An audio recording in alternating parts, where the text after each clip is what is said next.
Hello, Dr. Papadopoulos. Uh, Many thanks for joining us here at Tasnim News Agency.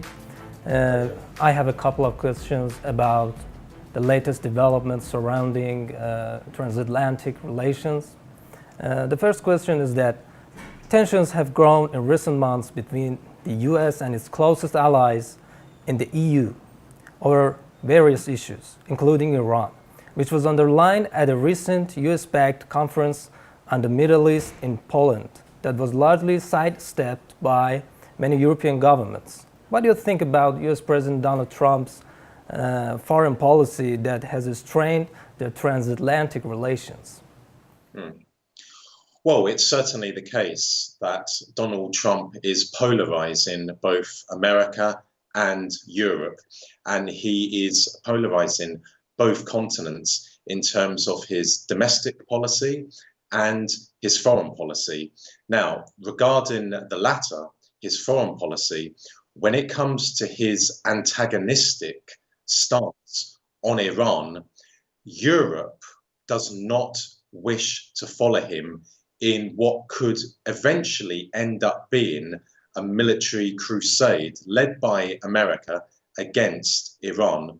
So the most recent example of Europe's unwillingness to back Trump's position on Iran was the conference in Poland, which we can say was quite simply an anti-Iran conference. This conference was a miserable, abject failure because the only countries who sent senior representatives were the Gulf dictatorships, such as Saudi Arabia. The European representatives there were low level, and the European representatives did make it clear during the meeting, and also, I am told, in their private meetings with the American representatives, that Europe does not support any sort of military action against Iran or any action designed to try and asphyxiate the Iranian economy. Indeed, the host nation of this conference, Poland, said that Poland, the Polish government, supports the Iran nuclear deal.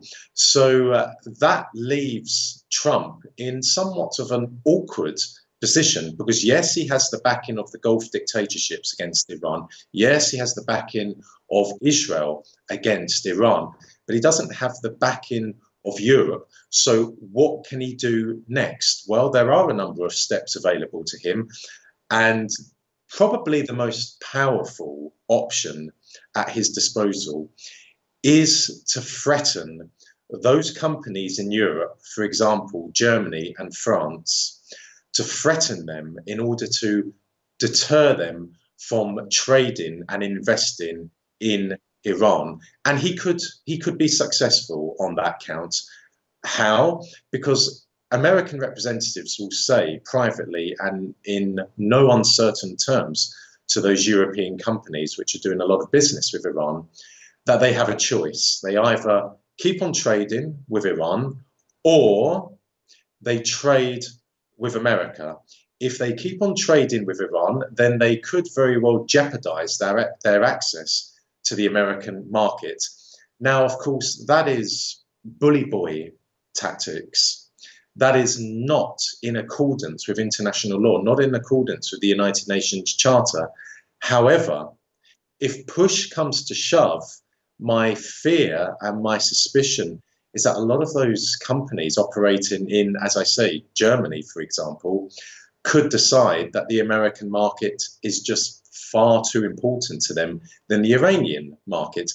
That's not to be disrespectful to the Iranian market. The Iranian economy is quite a robust one and it offers a lot in terms of trade to other countries in the world.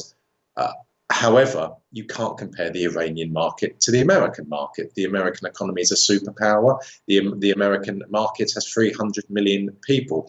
So Europe does not support Trump's stance on Iran. Europe is most unlikely to support any military campaign that Trump could launch against Iran, but Europe is vulnerable to American pressure to stop trading with Iran. Yeah, many thanks. The question too is that the Trump administration's foreign policies are also slammed by top U.S. officials. Recently, the Speaker of the U.S. House of Representatives, Nancy Pelosi, described the administration's general approach toward Iran, including Washington's withdrawal from the 2015 nuclear deal, as completely wrong. Do you believe other U.S. officials would cooperate with the Trump administration in implementing its policies?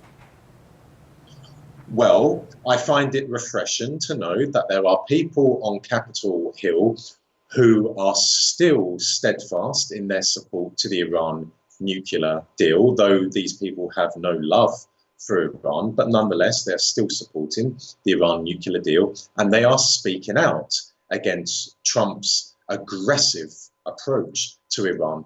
That is something to celebrate. That is positive news, in my opinion. However, if, and this is a big if Trump was to try to bring about some sort of subversive act in Iran, and if American media were to back Trump on the pretext that this covert operation in Iran, this subversive operation, is designed to bring freedom back to the Iranian people, I do suspect that those people on Capitol Hill who are supportive of the Iran nuclear deal will support Trump's actions against Iran in that scenario. Indeed, I believe one of the things that unites both Democrats and Republicans is their hostility towards Iran. I believe both parties, given an opportunity, would relish the chance to overthrow the Iranian government, to destroy the Iranian revolution, and to return Iran to how it was in the days of the Shah, namely a client state, because that would massively boost America's influence in the Middle East, massively strengthen America's hold over the Middle East.